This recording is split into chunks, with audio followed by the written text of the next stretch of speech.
I don't know about anybody else in America, but I'm just tired of the government saying one thing and doing the exact opposite. And this is not a left-right issue. This is a right-wrong issue. They're both doing it. And because of that, I'm going to start naming names. I'm going to point out specific lawmakers, both Republicans and the Democrats, who don't say what they mean and mean what they say. Take this $410 billion omnibus spending bill, which taxpayers, for common sense, says includes 9,000 earmarks. That, by the way, the earmarks are not even included in this. Those you actually have to print. They each are about 1,000 pages. There's many, many more pages coming. The earmarks add up to $7.8 billion. Call it earmarks, call it pork, or, call it like Congress does, special projects. You know what? I know it when I see it. It's bullcrap, which makes what President Obama has been saying lately ring just a little hollow. Listen to this. The truth is, our earmark system, what's called pork barrel spending, in Washington is fraught with abuse. It badly needs reform. Absolutely, we need earmark reform, and when I'm president, I will go line by line to make sure that we are not spending money unwisely. But when they start characterizing this as pork without acknowledging that there are no earmarks in this package, something, again, that was pretty rare over the last 8 years, then you get a feeling that maybe we're playing politics instead of actually trying to solve problems for the American people. I'm proud that we passed a recovery plan free of earmarks. He went on to say, and my next year's will have no earmarks in it. Of course not. Next year, maybe. This year, guess who has literal earmarks in this bill?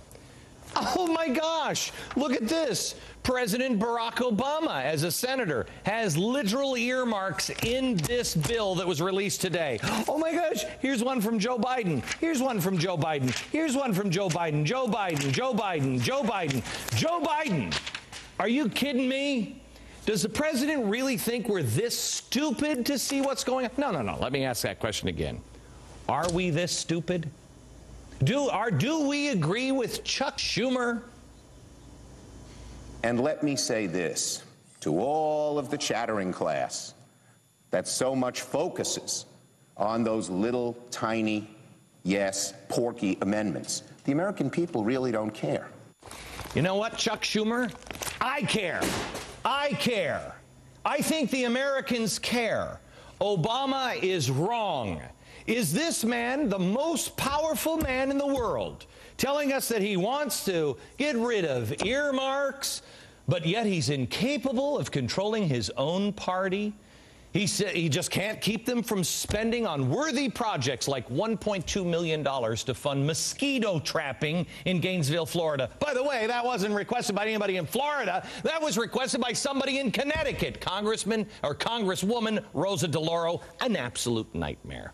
$238,000 for Hawaiian canoe trips. Oh, I love those. Hey, Senator Dan, thanks for that. $143,000 for Las Vegas Natural History Museum, which Harry Reid added in. This isn't just a problem with the left. What really torques me is it's also the Republicans. 2 weeks ago, Michael Steele was on this program. I about blew a gasket. I asked him, why should we trust you? He looked me in the eyes and said this.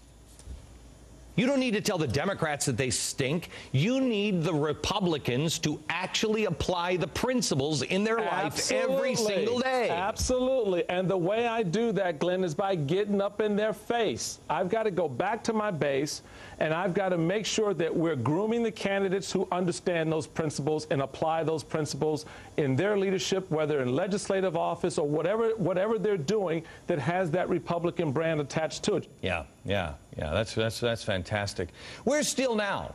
Why isn't he coming out against the members of the GOP, naming names, holding their feet to the fire? Instead, he actually released this statement, presumably to attack the donkeys who are responsible for $4.6 billion of pork, or 60% of the crap loaded into this budget. Quote, Governor Jindal and I, we continue our party's fight for reform as the Democrats propose more wasteful spending and bigger government.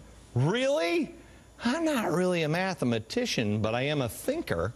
If the Democrats are only responsible for 60% of the pork, then aren't the Republicans responsible for the other 40%? Or are those just special interest for the Republicans and not pork? I'm dogpiling on the Republicans, America, because I know what to expect from the Democrats. Okay? Somebody has got to stand up against it, and neither party is doing it. I welcome the Democrats that would stand against this insanity. I welcome the Republicans that will stand up, and there are a few. But when the hell are you going to stand up, America? This is why Republicans lose, and this is why we're losing our country. Since Steele doesn't seem to have the guts to do it, allow me to point out some of the worst Republican hypocrites.